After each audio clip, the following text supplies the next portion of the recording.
Hi, welcome to the Russ Show, where I deliver content intended to inspire, educate, and motivate. Engage with me online at lruss.com and on social media.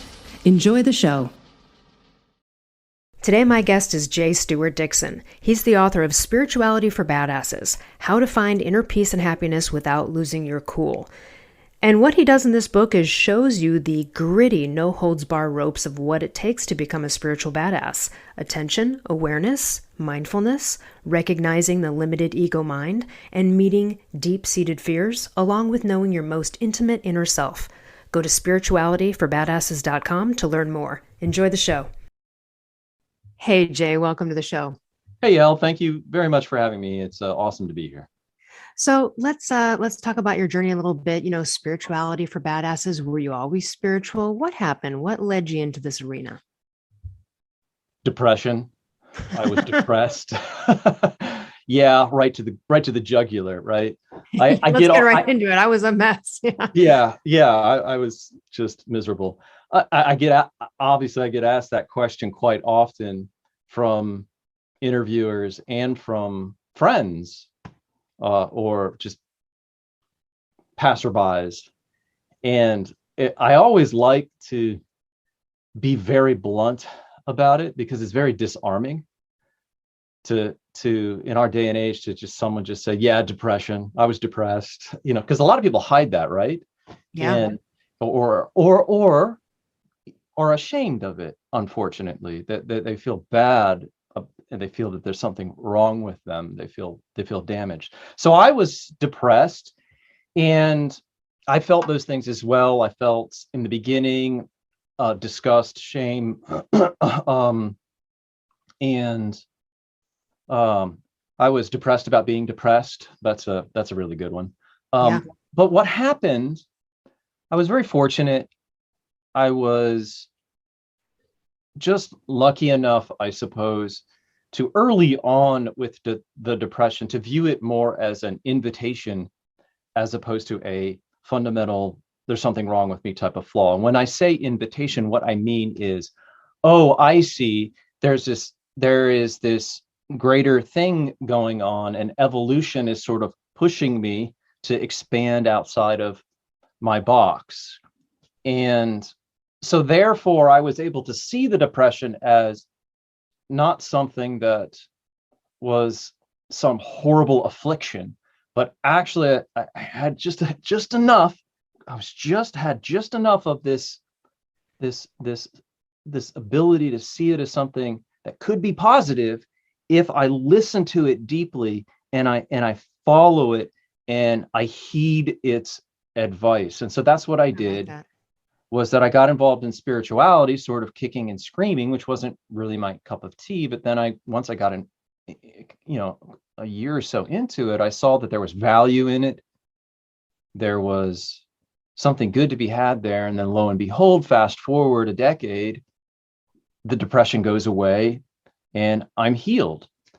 So that's how I got involved, is just like many of us, whatever it is, 12% of the United States population is on antidepressants. Yeah. And I think, and tell us a little bit about like the feelings and thoughts you were going through at the time. I know that, and you talk about this sort of in your book, right? Yes. It's like these people have this every day is the same thing. You wake up going to work, you eat like crap, then you beat yourself up, you get on the couch.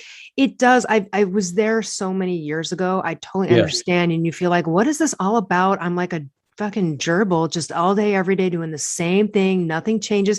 It's a downer. So what were the thoughts in your head, the depressing, the kind of things you were saying or thinking to yourself at the time when you were in the soupy mess of it? Sure. A lot of negative self-talk, very much in my head. And very much the negative self-talk was tied to the tacit physical feeling of feeling icky, of feeling low energy, of feeling not right, of feeling as though my heart had a clamp on it and I was out of sorts. So it was a physical feeling that was like being in molasses and just basic unhappiness. And then that would result in a lot of negative self-talk, a lot of neurotic mental machinations where you just, you have these crazy, repetitive fucking negative things that you say to yourself all the time, and that just over sinks in. And then add to that, because that's not the whole layered cake of depression, anxiety attacks. Yeah, anxiety attacks were just now, anxiety attacks came on and they were weird because some of my teachers actually, and some of the authors that I had read, reported about these anxiety attacks as being quite normal to the growth process. So whenever I had the anxiety attacks, I mean, I hated them, don't get me wrong, they were horrible. But at the same time, I also viewed them as like, okay, breathe through it. I can do this. This anxiety attack is here to teach me something. And if I can meet the fear with as much clarity and awareness that I possibly can, then that can only be a good thing. And that was indeed the case. Well, it's really interesting that you are attributing curiosity to both depression and the anxiety attacks. I really like that way of looking at it. Like, even though you're like you said, you just had enough to tip the scale of the mind to go, well, there might be something good here. Yes. That's a glimmer of a hopeful statement amidst that. And it's good you followed it. What were some of your first steps, or what was it? Were you just like, I'm going to read books on people who got out of depression, or where did, quote, spirituality enter into your life here? Great question. In college was when I began feeling like I was born on the wrong damn planet. And the slow sinking depth of unhappiness and depression started to kick in. At the same time, this was 1987, I'm 52. I also started reading spiritual books. And one of those books happened to be, I'm a total new age cliche, happened to be Shirley MacLaine's Out on a Limb. Oh my gosh, that's so funny you just said that, because I know Shirley MacLaine really well, actually. Oh, really? Yes. I have funny. Yeah, she's beautiful, right? She's a beautiful person. And she's a trip and a half. But yeah, her book, so Out on a Limb. Okay, that's great. Right, and even, well, I also sort of had a slight interaction with Shirley MacLaine as well. And I won't get into it. But her book talked about out-of-body experiences, and that really got me intrigued. I was like, okay, well, let's investigate out-of-body experiences. If there is something to it, then great. Then maybe there's something to spirituality, and I'll go through it. So long story short, I went on to read Robert Monroe's Journeys Out of the Body, and from there, I was able to induce and have some really strange out-of-body experiences. And once I had those, I was like, okay, there is something to spirituality. Through meditation, is that how you got there, or what were the avenues? I used hemisync binaural beats tapes. And it is a type of meditation where you lie down prone, put on some headphones, listen to different hertz in different ears, and it facilitates I can't remember what it is, alpha wave, delta wave type of meditation. And in that state, you're not asleep, but you're not awake either. And then right there is where an out of body experience can occur. So that's how that happened. So I did all of this as when you're depressed and you're like, I want to escape. That was the impulse. I want to escape this world. I want to escape this body. I want to climb the top of the mountain and get to the sunshine and the puppy dogs and the rainbows. And I'm going to jump forward a little bit, because all of that evolved, all of the psychic outer type of spiritually materialistic things like out-of-body experiences, like having a deep unitive meditation, sort of evolved into those were just experiences. They would come and go, but really at the end of the day, my heart was still broken. My heart was still dissatisfied, and the depression was still there. So I had to shift it from those things to addressing the deeper issue, which then my spirituality or spirituality evolved into instead of adding something to myself, I had to remove something from myself. So let's talk about, like, give us, because you've worked with a lot of people over the years, you've Yes. written the book, you're way beyond that now, to the point where you're helping others sort of achieve and look at things differently. First of all, I just want to say again, like, I really love that curiosity. So if you're out there and you are depressed, you're feeling like a victim and it sucks, and hey, look, I think all of us have been there.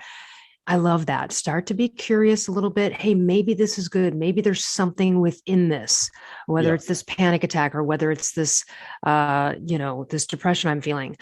What are some objections? Listen, when people are in the rut of the day-to-day hamster wheel, it's really hard to have hope and think that, like, somehow a spark could be brighter. You ended up following some of your passions and sort of getting out of that. What do you do? What would you say to people who are just dreading another day? They're like, oh, another day, another damn day at this stupid job, and the lamenting. Yeah, I mean, there has to be an interest on that person's behalf, a small interest, like there was in my own case, of doing a little bit of seeking outside of the box. If that's not there, then they probably are going to tend toward more traditional type of therapy, traditional type of pharmaceutical approach, etc. So that needs to be there. And all I can do, and I will do that right now in this podcast, is provide you with an insight, because that's really what I do. That's really my job. Is I'm not a therapist. I'm not a meditation teacher. I'm not a yoga teacher. I'm a provider of insights. And the insights that I provide are usually life-changing insights. And so if I can do that for you, then you're going to say, oh, okay, there is some, wow, there, I get it. And maybe my depression isn't what I thought it was, and it's this other thing. So what are those insights? And the insights usually fall into one of two categories: the failure of ego, and then the noticing and the embracing of awareness. So for here and for right now, I'll give two examples. An example of a client who I helped him to do both, and then I'll just give an example of just noticing awareness. Let's start with just noticing awareness. Is this okay? You want me to go into this? Is that cool? Yeah, no, this sounds great. I love this. I love the real life examples are what, we want to cling to, because then we're out here living going, ooh, that's me, or that's my cousin. Awesome. Okay. Yeah, I want to make sure I'm not rambling on and on. So let's do an example of noticing awareness as an insight. So one of the things that I advise individuals to do when they're working with me, and it's also in Spirituality for Badasses, it's there all the time, is to stop. Is throughout the day, and STOP means stop, take a breath, take a pause, like a deep breath, like do it right now.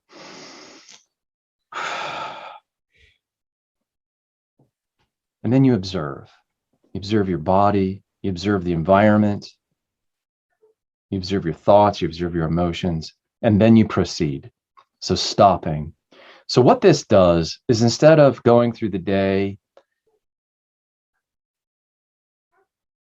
with nonstop mental activity, with nonstop stress, with nonstop engagement, instead of reacting with these stops, we can respond, and we can open up a little bit of space in our life.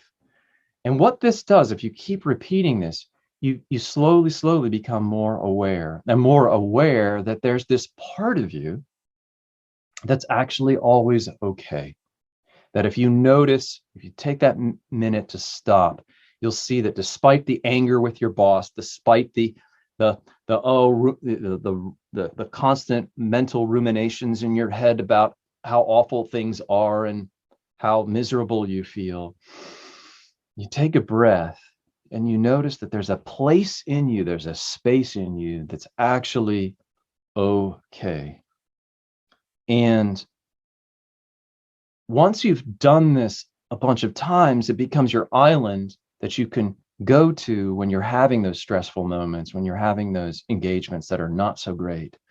And that's such a big step for people, for individuals, is to be able to find a little glimmer in the hurricane. And this is what I did when I was younger. I was able to see that little glimmer, which then it doesn't make life perfect by no means, but at least it gives you something to grab onto to say, oh, there is a way out of this. So that's one example of what one can do, is to notice this awareness. Well, and I like it because it's a breakup in the train your mind's going on at that moment. Right. And if you can recognize, oh, I'm on a train, stop, take a big deep breath, just pause, reflect. Yeah, it's a good way to kind of just sort of stop the train. So that's noticing awareness.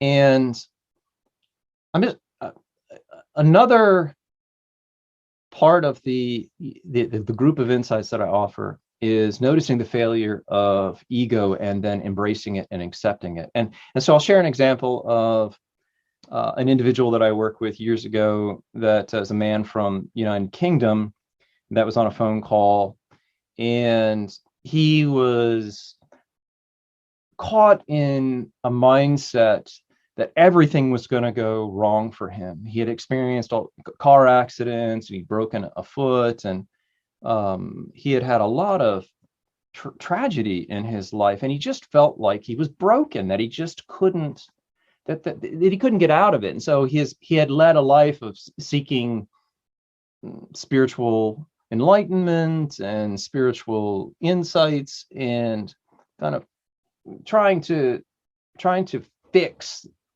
this brokenness that he felt. So what I did was I said, Chris, take a deep breath. And he did. And I said, Chris, what's the worst thing that could happen? What if you just allowed it to happen? What if you allowed the worst imaginable thing that could happen to you in? And just give up on fighting it. Just let it be here. Let that thing in. And what really was so beautiful was that he just immediately started tearing up. And it's as if eons of bottled unhappiness and depression and fight were let go. Eons. Yeah, that resistance just gone away. Yeah, eons of struggle. And he cried and he cried, and it was so beautiful. And I was like, yes, Chris, it's safe here. It is really, welcome that in. Welcome that thing that you've been fighting and pushing away, the worst thing that could happen to you. Welcome that thing here now. And he did. And that's a badass. That's what a badass is. It has the and I like that because, it's important to have people like you, men out there who aren't just, like 19 years old, right? Like, you've seen some life, you've had a life, to be able to relate, because, gosh, boy, do men have trouble with this, and no fault of society, or actually the fault of society and a lot of other things. But I think men are starting to realize that maybe it's a better open space. But the more men coaches we have like you, who provide that safe space amidst, a tough guy, right, who's working a blue collar job and just stuffing it all in, and that sort of classic stereotype, able to finally just let that go, because then you can really move on and start to repair stuff. And then the end of the story is, so I asked this individual, so how do you feel now? And it was night and day. He felt relaxed. He felt at ease. He reported of being back in his body. He was breathing deeper. He was more in his heart, and he had more of a sense of peace. And there it is. It was for him a life-changing insight.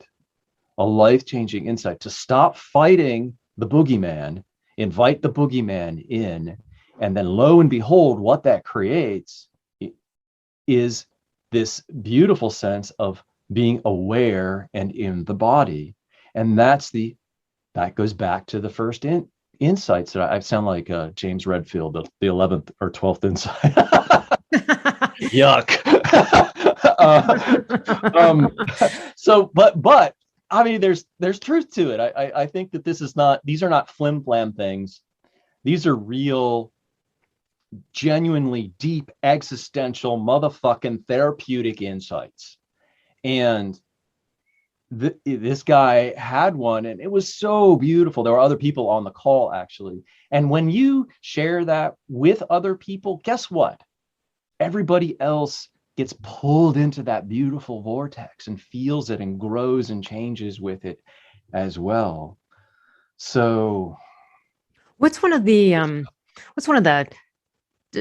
probably bad choice of words to say was the toughest nut to crack here, but no. Yeah. What's a scenario of someone you coached along over the years that maybe felt like, there's a lot of people that are like, I'm homeless. Not homeless. I'm hopeless. I've been here too long. There's no hope for me, kind of thing. Or, give us a couple examples of some 180s where people were really low, figured they couldn't get out, and are now living their best lives. Because, I think when we hear stories like that, it makes us, again, have hope for ourselves. Sure. So this individual was also disaster prone, although it was more or less a dark night of the soul situation, where if you don't know what the dark night of the soul is, it's this dismantling process where the old you breaks down and leaves the stage, and the new you comes onto the stage. And that means loss of friends, loss of job, loss of your usual circles of things that you do, whereas before you hung out at the bar, now you hang out at workshops on the weekend with meditation teachers or something. So there's a revolution takes place, and this beautiful woman that I was working with, she's a horse person, and she was in her barn, fell off of the second or third story hay bale section of the barn, broke her foot, broke her leg. Her dog got in a car accident, was out on the interstate. Her dog broke the windshield, escaped, and she lost her dog. What a shit magnet situation. Yeah, a total shit magnet. We've all been there. Yeah. Yeah, it's basically a shit. I mean, the dark night of the soul is a shit magnet situation. So she was down and she was low, but here's the thing: she was willing. She had enough of these genuine badass insights to say, okay, I'm just going to ride this out, and she's now totally okay. I just spoke with her yesterday, as a matter of fact. She's now she's not a client anymore. She's just a friend.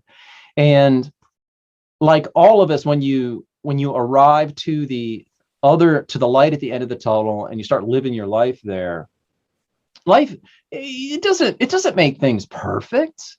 This is not about perfection. This is not about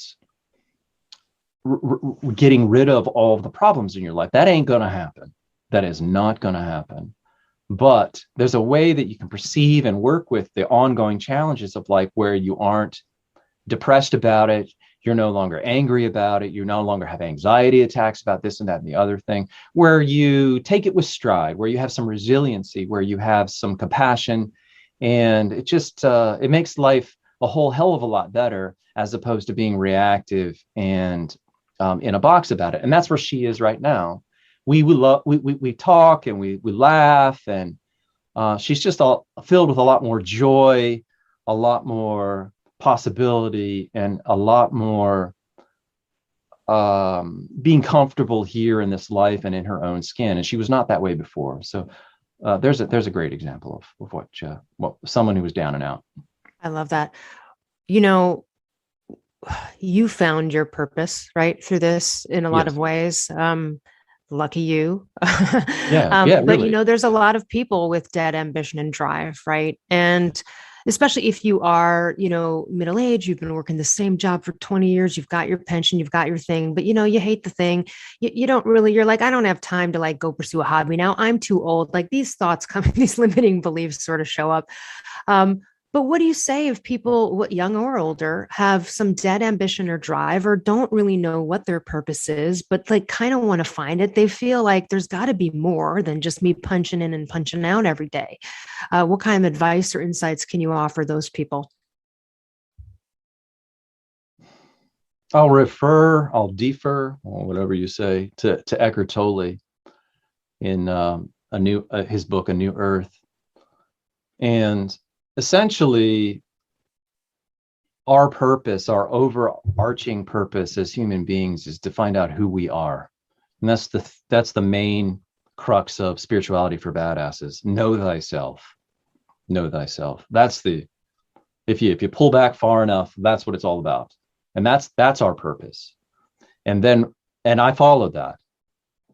And then once you've followed that, that's your macro purpose. Your micro purpose, your job, your family, your hobbies, I'll use other words, your career, your spouse, your things that you do with your life that are your passions. Those are your micro purposes. But your macro purpose is discovering yourself, to know thyself. And if you put that as the first priority, all of the micro purposes tend to line up a little easier, a little faster, and a little more with more clarity. So that's my advice in that area. I'm not a motivational career coach. If I get it, there's a lot of people out there who they are unhappy with their work and what they're doing, and how can I'm just so tired of this treadmill, as you said. And the way to, instead of getting a new job, because that's not really fixing the problem. The problem is internal. Usually the problem is that treadmill is on the inside, you see. Yeah. And when the treadmill is on the inside, no fixing the treadmill on the outside, no getting a new job, no going to to your third husband or wife is going to fix that. You need to fix the treadmill on the inside. And that's, again, I'm a provider of insights that help you to break that. Let's use a Buddhist term, a real fancy old Buddhist term, to break the wheel of samsara. What other kind of things have you recognized with people? Either, I think it's a tough thing because when you are depressed, it is sort of this victim state. It feels there are people who can help, but even if you go seek help, there's sometimes this, no one's here to help me. I'm all alone. Nobody understands, right? Yeah. Woe is me. Yeah. And it's tough to climb out of that. But this is really the truth, and it sucks. And thankfully we do have people like you to guide us, and other coaches, or if, you want to go to a therapist, etc. We got nobody else but ourselves, right? Man, goddamn, like there's nobody is going to help you. You can go seek it, but then you're still going to have to do the work. Right. Yeah. You're still going to have to do this internal fixing of the treadmill. There's really no way out of this. And I think that's what's really tough when you're wallowing in that, because it's like, you don't want to. You're like, I don't want to, though. Damn it. Somebody fix this for me, Jay.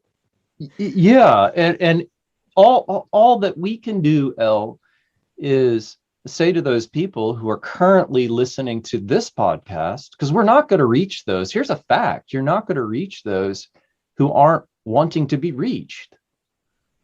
Those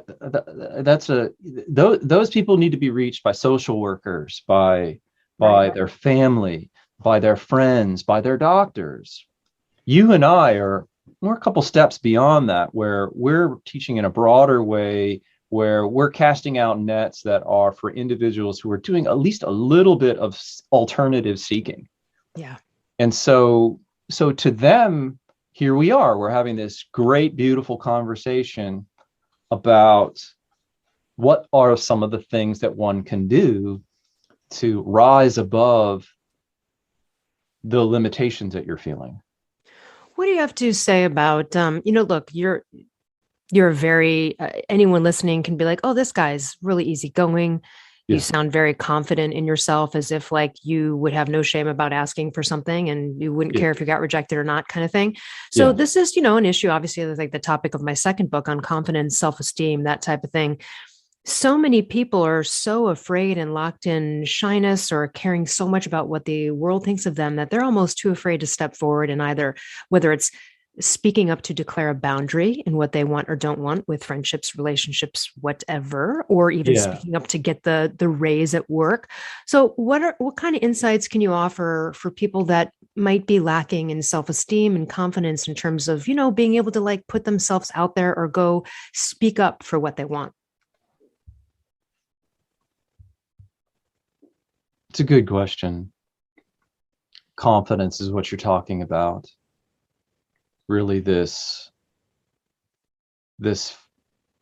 feeling inside to be okay with wanting what you want and expressing it, and being okay with expressing that something is missing and you want something else. This confidence to speak up and speak out.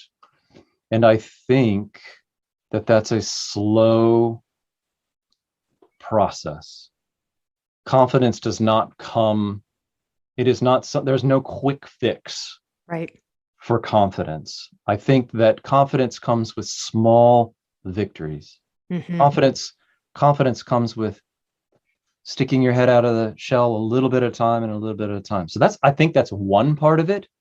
Another part of it that really helped with my own confidence in seeing the world and seeing how I participated in the world was to be able to see and have insight about my own ego and personality.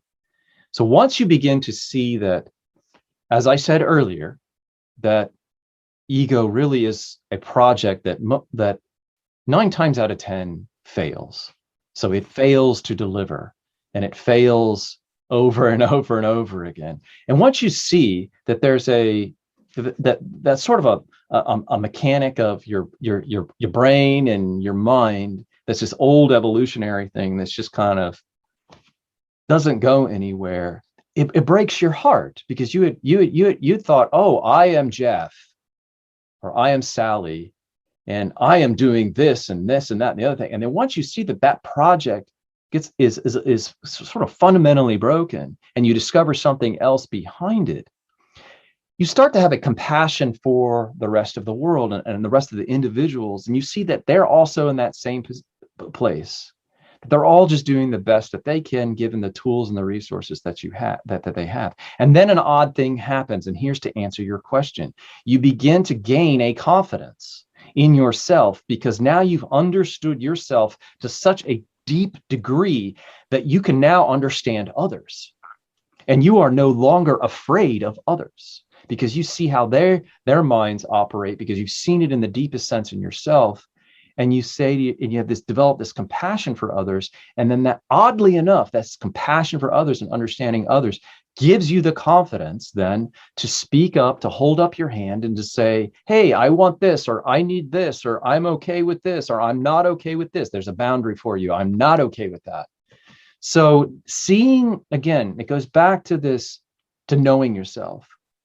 If you can know yourself in both a positive way and a negative way, it develops confidence. Not an easy task. I'm not saying that comes overnight, but that is a slow part of the process. It's interesting. Well, I'll just reference it. Well, let's go back to Shirley MacLaine for a second. So, well, because here's the thing you mentioned, like everyone's like, so I live in a town of celebrities, right? People are like, oh my God, so-and-so. And then, over time, you're at parties, you start to meet and know these people, and you're like, they're just normal people. Like they, and sometimes you don't want to meet people you admire because you're like, oh, they suck. Now I can't watch any other movies. They're just a total douchebag. Yeah, this happens all the time in Hollywood.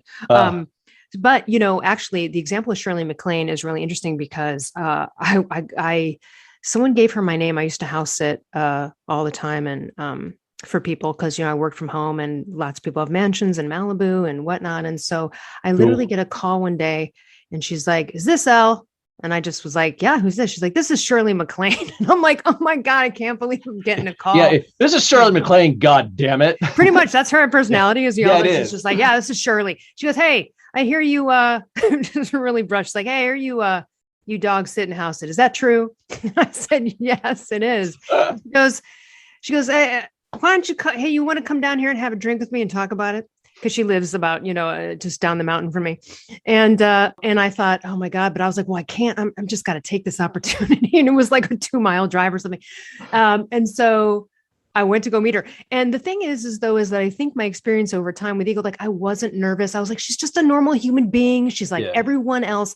And what I learned from working with her is that the people who were fearful, or again, approaching her in a way as if she's to be feared, did not get great outcomes, because actually a woman like that, and she would say it herself, is she prefers people to tell her like it is. She wants people to speak up to her, right? And so as a celebrity, right, you can imagine everyone's a yes person. Oh And so yeah. she really appreciates people just kind of calling her on her shit like she would someone else. And she's very upfront and to the point. People who've, heard her being interviewed, she doesn't mince words. She's Yeah. very, very much like a much older version of me in a lot of ways. And that was an example too of just, again, not being fear and being like, this is just a person. I admire her. She's like the best actress in the world, but that's okay. Like she could hate me. She could not hire me. It doesn't matter. I'm just going to go enjoy this experience of meeting someone who I'd really admire. And I may come away and be disappointed or not, or who knows, but just being open and curious versus like nervous and shaking and like, oh my God, I'm meeting Shirley MacLaine. I think just living in LA over time probably lend itself to that. But Yeah. again, it was a little bit of self-talk too, because there were a little bit of nerves for a second. And I had to remind myself, hey, she's just like a normal human being like other people. And, going in with this vibe doesn't make those people feel comfortable either, Yeah. was very aware of that. I think the ego is interesting, like you were talking about. This is something we need because it can help save our lives, right? And Oh so it's yeah. the built-in ancestral thing we have. I don't think it's the complete enemy. We can never get rid of it. If you got rid of your ego, you'd be in a mental institution. We need the ego to determine between a few things in life. But I agree with you, when we Yeah. stop playing in that field and the majority of the time, and we can recognize it, we can see what's ego driven and not. And then we can kind of go, all right, you're being garbage. Stop that. Right. And so it's interesting because I do think that in some cases, right, we really do need it. We do. And it's there for us in those times, but it is meant to send out like a fear, fight or flight. And so it's constantly sort of being aware of danger. Right. And so a lot of times it's false. Right. The ego is false in this day and age. It's modern times. We really don't have saber-toothed tigers Yeah. around. I mean, you could live in a dangerous city and be in fight or flight and look in every street corner for people, in gangs or whatever. I mean, there are environments like that. But for the most part, it kind of keeps us in a fearful place, right? It can be very unhealthy, and we can misinterpret it for warning us of dangers that aren't there. Yeah. I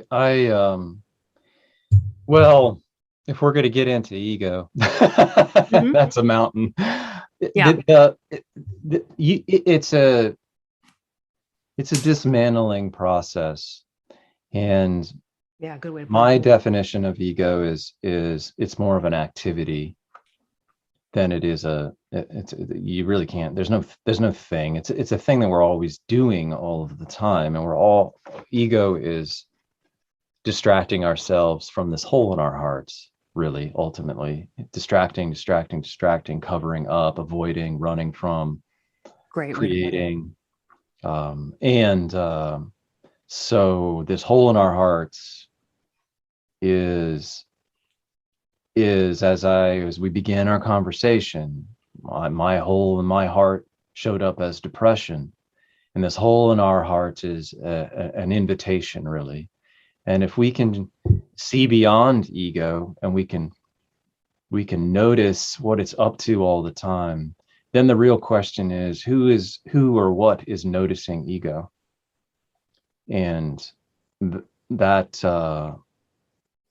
that's a good question to ask. Who or what is noticing all of these things that I'm doing to distract myself from the hole that's in my heart.